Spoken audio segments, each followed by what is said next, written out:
As a student of Tokoroa High School, Tamatea Ngapo entered the Young Enterprise competition, creating his small Pakihi, Wai Huarere. His goal to teach people how to look after our wai and to understand where it comes from caused him to make contact with some of the major bottled water suppliers. In this episode, Tamatea shares his story and dreams of how he is looking towards sharing his Mātauranga on the whakapapa of the wai and expanding his Pakihi while promoting the use of te reo.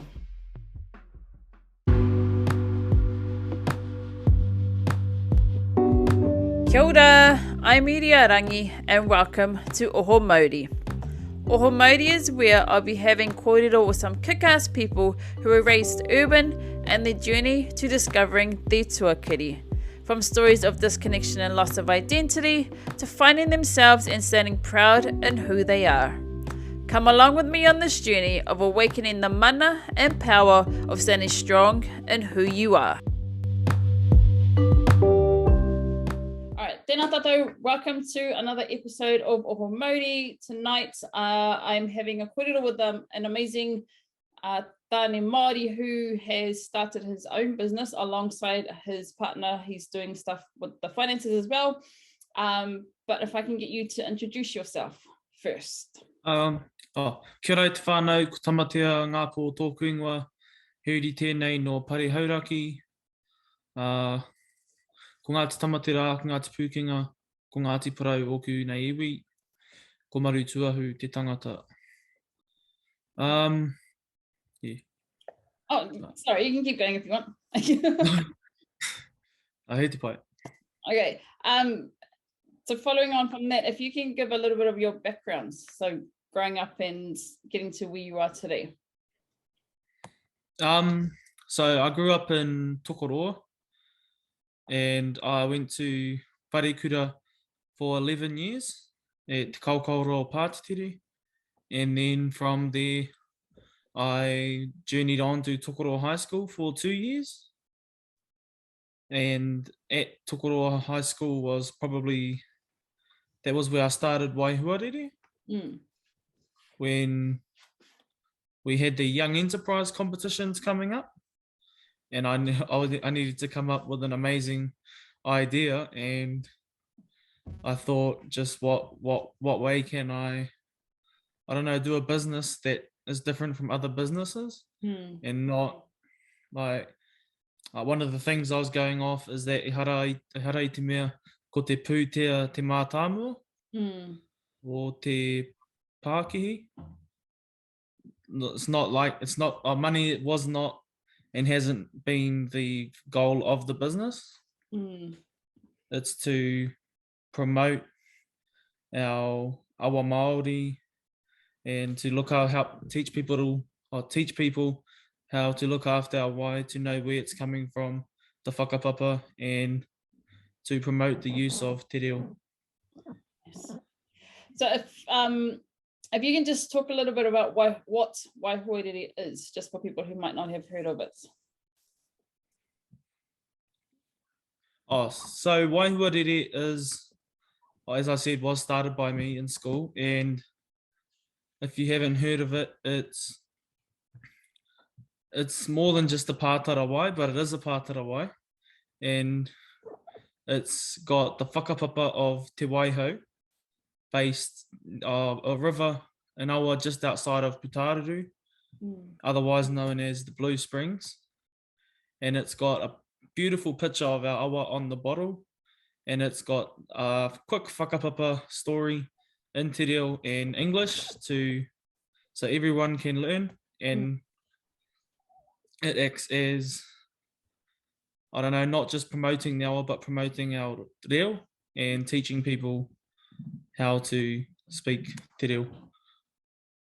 Yeah, because the pātara that I've seen, so for those who want to find out more information, Wai Huarere is on Instagram, Facebook, and most social media, but also if you Google Wai Huarere, it will come up with articles of Tamatea and sort of awards he's also been nominated for or won.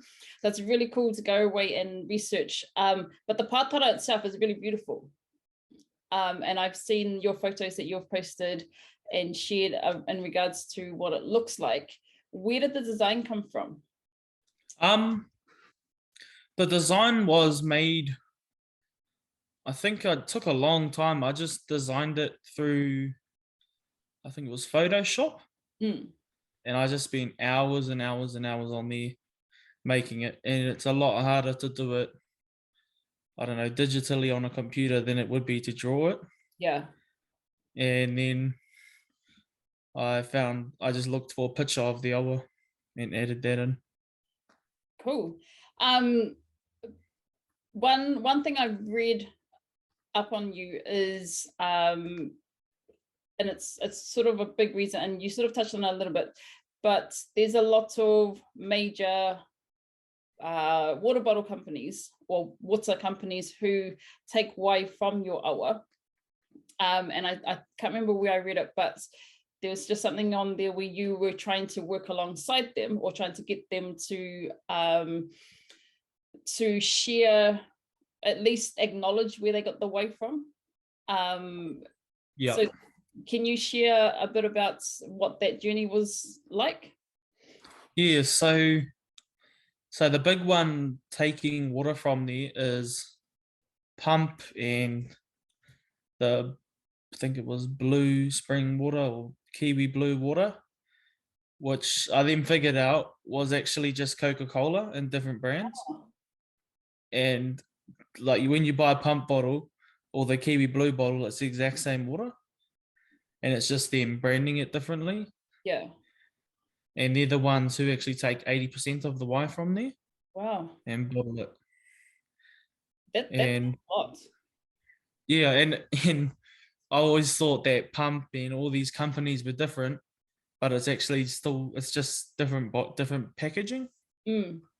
And because originally I wanted to try and collaborate with them and do something like that. Yeah. Because when I did my business, young enterprise, I saw some people had gone into working with other businesses, and like my thing was going to be to try and get Pump to give money back to the iwi, or to give so much money to a special cause and maybe convert the language in their pātara to te reo. But it didn't quite work out as planned, and time was running out. Well, that's a lot of wai that they take from the awa. Yeah. And yeah, and it would be even just cool for them to use kupu Māori on their bottles, or even if it's, I don't know, in the back of the label or somewhere. It would be so cool for them to acknowledge where it's coming from. And because you did, I also read that you went, and when you were doing your, I guess your assessments, you had to go away and learn a lot more about your awa. And you researching into, I think, can't remember where, yeah. There's a lot of stuff I've been reading about you, and yeah, and just I was just quite intrigued to just to know where you've been heading and what you've been doing, and the fact that you did it so young, and it's something that's now flourishing into your own Pakihi, and so when it comes to us as Māori, our connection to our awa, our connection to our whenua is it's a major part of us. And so have your iwi had much say in what the companies take from it? So I'm from Hauraki, and it's this part of Te Waiho is in Hauraki, but part of it is in Raukawa, and this is the one that's on the pātara is from Raukawa. So I spoke to Raukawa about my previous idea, and they said that most of the bottle companies have signed leases, and they own the rights to take so much water for like the next 50 years. Yeah. And there's nothing really they can do about it. I mean, I think they said they had some input, but then I was told it was above their pay level. So pretty much government standard where they have a lot of say in it. Yeah, and Raukawa themselves haven't have said they weren't against it, but they couldn't be for it just due to the board and all this other stuff going on. Mm. Have So you from a personal level, they were for it, but they said they couldn't endorse it as a iwi because it's quite a big thing. Along your journey with your pātara and stuff, have you read up about the other iwi who've been battling with water companies? So like yeah, I mean, I haven't read fully about it, but I've read articles over the years of different iwi battling it, and yeah, it just seems to be happening everywhere. And I feel like the iwi don't get as much say as they should. Yeah. And like when a company comes in, they're gonna go consult the council, not the iwi. And the council gets to make those decisions over the iwi. Yeah. Yeah, because my so one of my iwi, so Ngāti Awa is, when was it? I think it was last year. They won a case to have a hearing for against a company who's trying to export to Japan and into China and stuff like that, and take water from our awa. And so they've been battling for a few years now, and so they've only finally just got a hearing to be heard in court, because yeah, like you said, they went to the council and the council gave permission for this company to come in and take the water, and then didn't consult iwi at all. So that's something I think I read that one. Was it a Chinese company coming in? Yeah. And they want to export it over to China and export it out of New Zealand.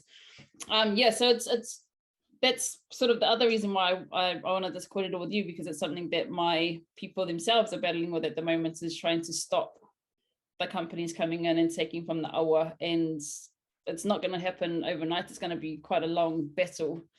Whether we win it or not is we don't know yet. So it's a massive thing, and through the many years of so much battles with councils and governments and all of that sort of stuff, I think for us as Māori, it's amazing to know that we're still fighting for what belongs to us, and we're standing up for everything that we are and all that we own and should own and have the rights to. But just you spoke a little bit about what your goals were when you were at Kura, or your what you were aiming to achieve.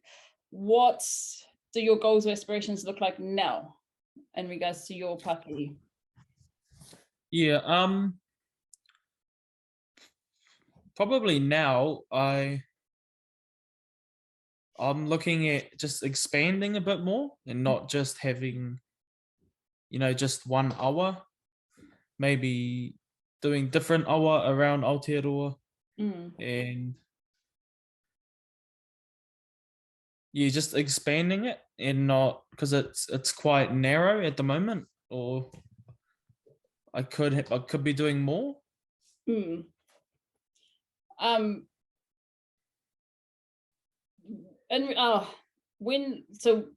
you talk about a little bit about what sort of the criteria was for your when you were going through the entrepreneur not course, but getting to create your little Pakihi? The criteria. So I don't think there is.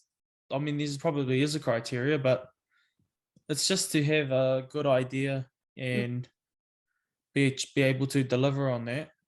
Because in Young Enterprise, I think they had like 4,000 kids entered in it, or students, not kids, students, and most groups had like 3 or 4 people, but I was on my own because I just couldn't find any. I didn't want to do it with anyone else. And that's probably about 900 registered businesses. Wow. All done just through school. Yeah. And it's open to anyone who wants to do it. Yeah. and then you can continue it out of school. Oh, that's cool. Yeah, no, But they pay for you, or they pay to register it as a business and everything for like that. So do they get a like percentage out of it since they registered or helped register, or what do they get out of it? They when you're at school they get 30% of it, or I think 30% of profits. But I mean, I know they can't run programs like that for free, and so I understand that. And then, but now you have to pay tax, and I've realised tax is actually a bit more than that. So take me back to that 30%. Yeah, that would be great if we just paid that little. No, that's so cool, because I know there's so many, like as Māori, creating stuff is in our blood, and that's just who we are. And it's so awesome seeing other Pakihi coming out now, and just all our Māori businesses that are just flourishing. And so I think for people like, especially our kura kids or our high school students, something like that would be cool for them to know about, because I don't know if that's something that is known like across the country. And because my daughter's just started high school, and so I'm learning so much that I wasn't around when I went to high school. And so it's stuff like this that I'm hoping she'll get into, because she's a real creative kid. So she flourishes in the arts, but give her reading and writing and she'll struggle. Try her hardest, but the arts is where she flourishes, and creating things, and especially designing is what she's really into. So yeah, I think the kaupapa of the entrepreneur is a real awesome thing that so many more of our, especially our Māori rangatahi, should know about and get into. So if where was I going with that?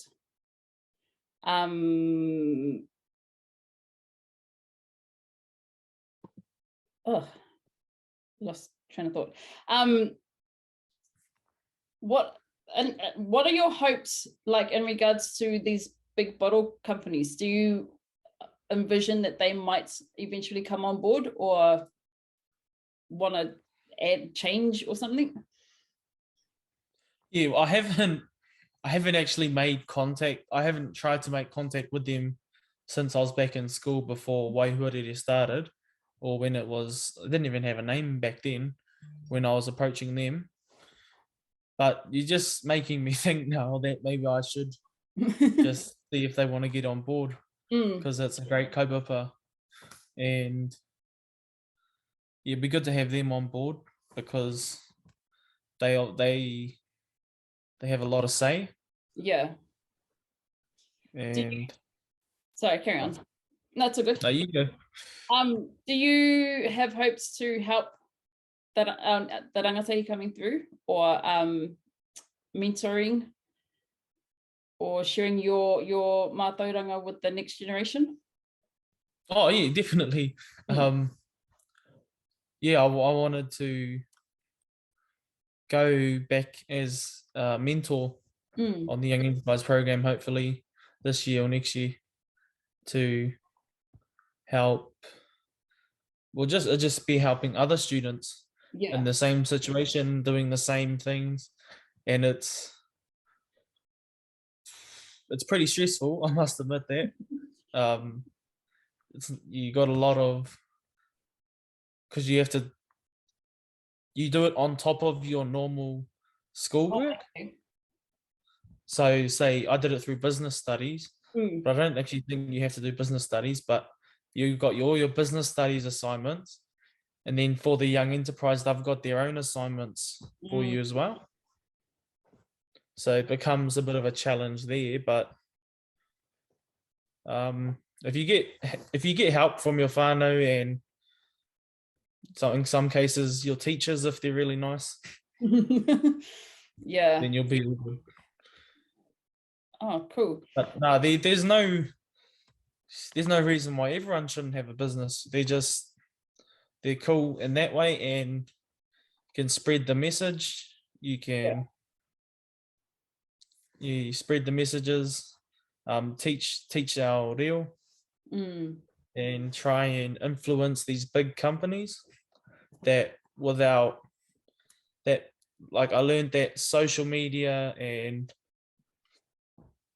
like being on newspaper and stuff like on stuff is the best way for them to hear about you, because they're not just going to respond to an email. Yeah.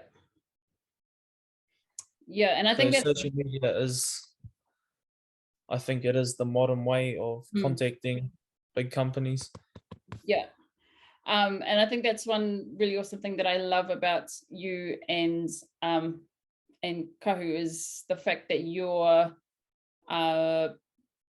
sharing not just your Mātauranga around finances, but especially with you, with sharing your Mātauranga around your business and starting small businesses, and because I know one of the things that you both talk about is having like sources of income, and like a Pakihi, big, small, doesn't have to be your main source of income. It can be something like a side hustle, or to bring in extra money into your whare or into your life. And so I think you're right.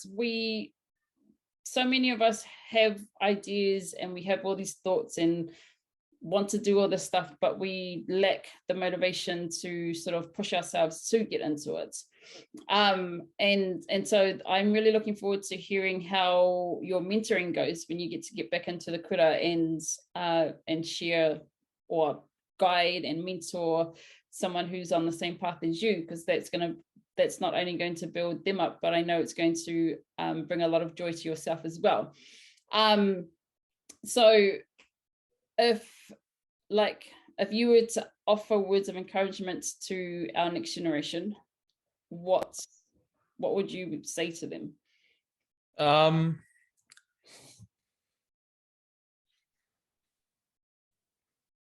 Words of encouragement.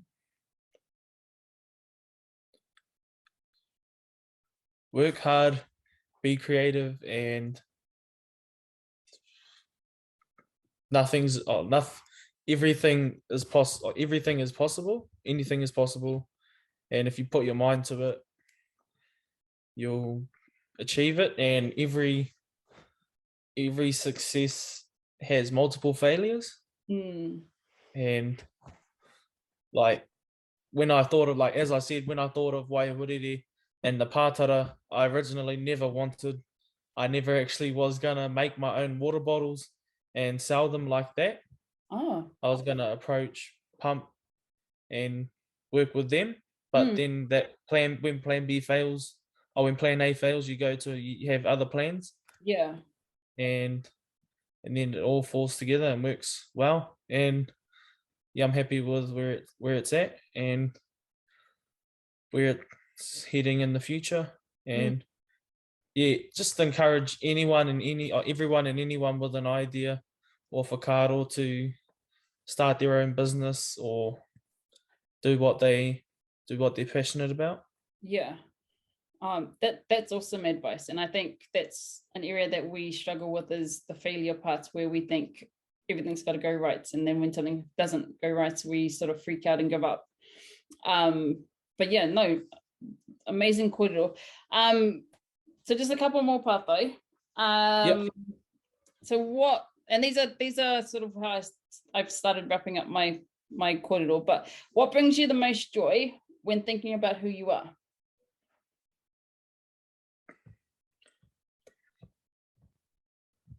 Probably my Māoritanga.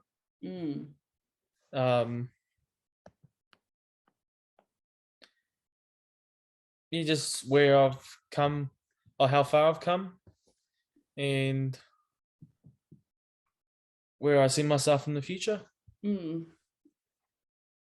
Nice. And just last part, what do you want others to think when they hear your name, or when they hear Wai Huarere?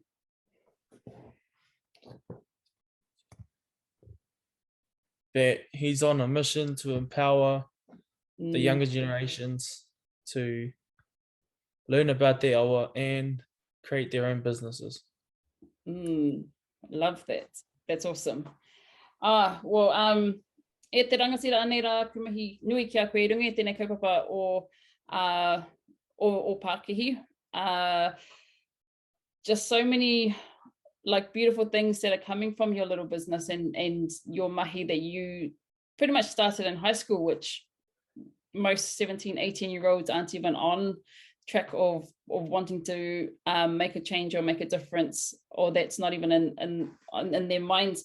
So just big mihi to you tonight for taking the time out. And yeah, it's been a long time coming having this kōrero with you, and it's something that I think so many of our young people are going to learn a lot from you. And because I forgot to mention, but I've shared what you do, because I teach primary school kids, and part of my mahi is I get our Māori students once a week, because their Māori isn't a part of them growing, and a lot of our Māori students at my school, they stronger in like their Samoan culture or in their Tongan culture or whatever other culture they are, but Māori for them is sort of there's not really anyone at home to encourage them in that area. And so with them, I've tried to share some of our Māori who are doing great things for our people every couple of weeks. And so you're one that I shared, I think it was actually last term, and just looked at how you were 17, 18, creating a business, getting these awards, getting nominated for awards. And so have seen the faces of our Māori kids light up, seeing someone sort of around their age doing something great for Ngai Māori has, like, it's just been amazing to have these conversations, and the fact that they saw you as someone who they looked up to, and the fact that they want to be able to create something to give back to their people or to their family or to their whānau. So yeah, I've loved sharing your kōrero and your story with my Māori students, more specifically my year sixes, which are like 10-year-olds. Even now, where there are some of them who are thinking about, okay, so what can I do? What little business can I start? If he can do it, then I can do it too. And so it's those conversations that I love having, and hence why I wanted to share your story with them. And so just very grateful for the mahi you're doing, for yourself, but also for those who are up and coming and are yet to find their paths. Because there's so much that you have already set in place for who's to come after you. So yeah, just massive mihi to you tonight for just for sharing your kōrero with me. And I didn't want to keep you too long, because I know with mahi and kura and stuff like that, it's one of those things that I try not to take too much time, especially when I interview at night. But again, massive thank you to you for sharing your story and your kōrero with me, and I look forward to seeing Wai Huarere and the growth that comes from it and from you. Yeah, nei rā kumihi ki a koe anō I tēnei pō. Yeah. One more thing I wanted to add. I was just thinking about you talking about your primary school students and thinking of their own Pakihi, their own businesses. Yeah, Wai Huarere was not my first business. Now back when I was about 13, with a group at school, we did a fidget spinner business, and it failed, and they never arrived. But so we had to go and help the other group wash cars. But in most, they're not, you won't always make it. There'll always be those little setbacks, or if you fail once, you might think, what's the point even trying? But there's always, after one or two times failing, you're most likely to succeed. Yeah. And without failing, you'll never truly know how to succeed, I think. Yeah, no, failing is definitely a great teacher. Like, we learn from making mistakes, and we learn from failing, and I think if anything, it's those failures that actually make us work harder and push us to be better, because we see the flaws in what didn't go right, and then try and look at, okay, how can I change that and how can I flip the story? But yeah, no, that's really cool. Just randomly a kid walked in with a fidget spinner today. It was really annoying. So they're coming back.